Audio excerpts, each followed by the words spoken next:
Hello, brothers and sisters. The title of the message today is Returning to the Source of Light. Book 3, Abundance of Life. Number 10, Christ who is the light of the world. Number 2. That was the reason why John said, we have heard, which we have seen with our eyes, which we have looked at, and our hands have touched. Before, even though we have our eyes, but we could not see, but now we have seen, heard, and touched God's work.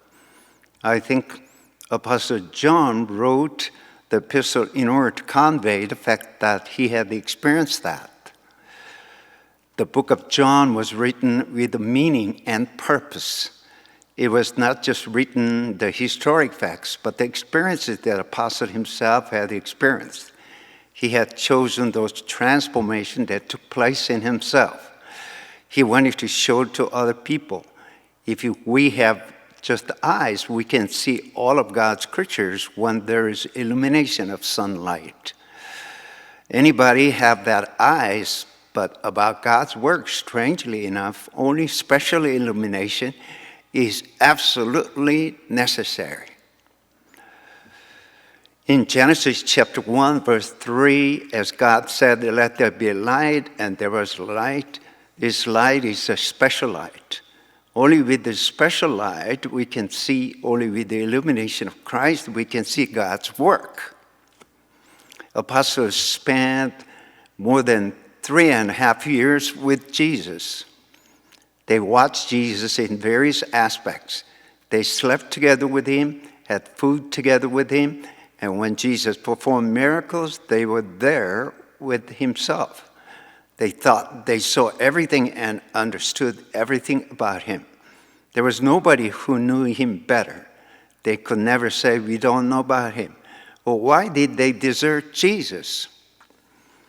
They saw him clearly, but why did they desert him? I once thought I envy those people who could be born in the time of Jesus and became disciples. I thought as they could see Jesus directly, how easy they could understand Jesus, so easy. But that's not true. Even though they could see directly, it was impossible. Disciples spent 3.5 years with him, but they could not understand him. Disciples, even though they watched what Jesus had done, but why did they desert Jesus? As they watched what Jesus had done, they thought, those things cannot be done by plain human being. How can plain water turn into wine? How could he calm the wind and sea? How could dead Lazarus came back to life again? How could he feed 5,000 people with 2 fish and 5 loaves of bread? And leftover food was more than 12 basketfuls. Using human common sense is impossible to understand by all means. Disciples' concept was fixed. Jesus can carry out those things that any human being cannot carry out. If he can carry out, any human being cannot carry out, then he is God. Thus, they had no other way but to think he has nothing he cannot do. Suppose we follow him, we could have thought the same way. Apparently, he was a human being like ourselves and like themselves. But looking at what he had done, they could not say Jesus is a human being. But what happened to them when Jesus could not come down from the cross? Suppose disciples believed Jesus, who died on the cross in order to save sinners like modern Christians. They could have thought Jesus, who was crucified, who could not come down from the cross, so natural. Suppose I was crucified and could not come down from the cross. Whoever that may be, they all will think it is so natural. They would never say, if you're Son of God, come down from the cross. They don't need to say that. Nobody would say like the right-hand side robber, come down from the cross, save yourself and save us. But disciples had the prejudice that man is not just a human being. How could normal human being transform and perform such kind of miracles? But that very Jesus could not come down from the cross, so that caused problems. They wondered, it became a problem. Who is that man when he performed miracles? And who is that man who cannot come down from the cross? Why did Peter deny Jesus at the court of Caiaphas? Well, Jesus, before that time, he was just a mere man. But at the court of Caiaphas, Jesus was beaten, went through humiliation. Peter really could not understand that Jesus at all. They covered up his face with red-colored cloth. Then they spit in his face and struck him with their feet. Others slapped him and said, "Prophesy to us, Christ. Who hit you?" They mocked him, but Jesus could not say anything. They thought Jesus was God. He was the Son of God. He was just like God. But they mocked at him. He was helpless, and people mocked at him. But when the high priest asked, "Tell us if you are Christ, the Son of God." "Yes, it is as you say," Jesus replied. So Peter was so shocked to hear that. Suppose we were on the standing point of Peter. We had no other way but to be disappointed. Peter denied Jesus 3 times. "I don't know him." And at the end he said, "I definitely don't know him." And then the rooster crowed 3 times. He went outside and burst into tears. Many Christians interpret this part of the Bible. Peter denied Jesus 3 times, but later he repented and cried. But that's not correct. Actually, Peter became exploded in anger toward himself. That's why he cried. People would think Peter denied Jesus, but he repented, but that's not true. Peter became exploded in anger toward himself. Who is that Jesus that I have followed for 3.5 years? And Jesus, who is in the court of Caiaphas. How did Jesus know the fact that I'll deny him 3 times? And he predicted in advance. As he was reminded those things, and he could not help bursting into tears. Suppose Peter repented, he could have returned. He could jump back to Jesus and confess, "I'll die together with you." But as Peter did not have that kind of criteria in himself, he had no other way but to deny Jesus. The Bible is very truthful. It was written in a truthful way, not with too much decorative expressions. Suppose we were there, we could have done the same thing. How can he behave and think in a different way? Disciples believed Jesus would come down from the cross so naturally. Other people did not believe that, so they mocked at Jesus, but disciples believed in Jesus. They believed God will never desert Jesus. Jesus will die in such a miserable way? Wow. But at the end, they became so disappointed. If not, they would not be disappointed. Common man dies if he is crucified. It is natural. But as Jesus died on the cross, people thought it was so strange. All through human history, there were so many great leaders, and they had disciples. But there was no disciple who was denied their great leaders and teachers because they respected their leaders. Peter confessed, "I want to go with you to the place where you die, and if you go to the prison, I'll go together." Other disciples, other leaders did not betray their leaders. Only the disciples of Jesus betrayed Jesus.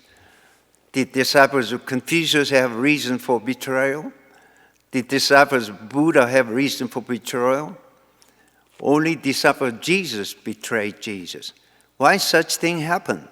Even today, if we say Jesus could not come down from the cross, so many Christians will not believe that. How could they say that? Jesus did not come down from the cross because he had certain reasons. Well, why do you say he could not come down from the cross? What a strange thing are you talking about? They don't want to believe the fact that Jesus couldn't come down from the cross. Those people who believe with strong faith, they don't want to believe this. If Jesus is such a helpless person who could not come down from the cross, what good is there for us to believe in him? What good is there for us to pray in his name? If Jesus could not come down from the cross, their faith which was maintained would be demolished. On this position, general Christians and disciples, there's no difference at all. Why did disciples left Jesus, deserting Jesus? Suppose disciples thought just like Christians today. Why did they run away? Jesus did not come down because of ourselves. He could have come down, but in order to save ourselves, he did not come down from the cross. Well, if they thought that way, they could burst into tears and turn thanks to him. But they denied Jesus and ran away. Disciples saw Jesus in the accurate way. The way that Christians today understand him is not correct. The way that disciples understand Jesus is correct. They are truthful people. They don't have any deceitfulness in themselves at all. Through this incident, we can learn. Nobody understands God, his work at all in the whole world. Book of Romans chapter 3, verse 9 through verse 18. Paul said, there is no one who understands, no one who believes, and no one who seeks God. Well, there are so many Christians who believe in God and who seek for God in the world. Well, why did he say there is no one? In the time of Paul, there was no one. But now there are many? No, that's not true. It's the same in the time of Paul and now. Why is this so? Why people don't know God and about God's work? People must know God and about God's work. Only then they can spread gospel. Adam's world after the garden, in the relationship with God, it became so dark. As they are blind people, they cannot see God. In the Garden of Eden, they could see God, but after they came out of the garden, they could not see God. It is true with anybody. Some people can see him, and other people cannot see him. That's not true. In the world of Adam, nobody can see God. As their relationship with God is so dark, they brought sacrificial offering. Why did Cain and Abel brought the sacrificial offering? As they were dark toward God, they brought sacrificial offering in order to communicate with God. In order to check various things, they offered sacrificial offering. In the Garden of Eden, there was no such thing like Adam offering sacrificial offering. As Adam saw God directly, he didn't need to offer sacrificial offering in the garden. But outside of garden, as he could not see God, in order to communicate with God, they had to offer sacrificial offering. They tried to maintain a relationship with God through sacrificial offering. In the ancient religion, all religion, when they want to maintain relationship with their gods, they offer sacrificial offering. Man's thoughts are the same. Our ancestors thought if we show our extreme loyalty to God, God will become touched. If we try to offer all of our possession and show our extreme loyalty, God will surely respond. This is the basic thought of all human beings, which is inside of man. In the world of Adam, they can see everything, but their relationship with God became so dark. This is the world outside of the garden. The man has now become like one of us. Knowing good and evil, he must not be allowed to reach out his hand and take also from the tree of life and eat and live forever. And God cast Adam and Eve out of the garden. God cast them out in order to get the eternal life. God cast them out, and could they see God? Could they maintain a relationship with God? No. So people try to make all kinds of religion. Like those Gentiles, they had to develop all kinds of methods to meet God. People trying to seek all kinds of methods, that is religion. Jesus answered, are there not 12 hours of daylight? A man who walks by day will not stumble, for he sees by this word's light. People all would say it's the middle of the night, but Jesus said it's 12 hours of daylight. People don't know anything. They're in the darkness toward God himself and his work. But Jesus said, are there not 12 hours of daylight? He meant he could see God's work. In such bright day, why can't you see? These things are already in the experiences of John himself. People have fixed concepts. Such things cannot be carried out without God. It is impossible by human power. Whoever that may be, if they look at what Jesus carried out, there's no other way but to think it's God's work, not human work. And all the conflicts were caused by the born blind man as his eyes were opened up by Jesus Christ. Thank you, hallelujah. May God bless every one of you.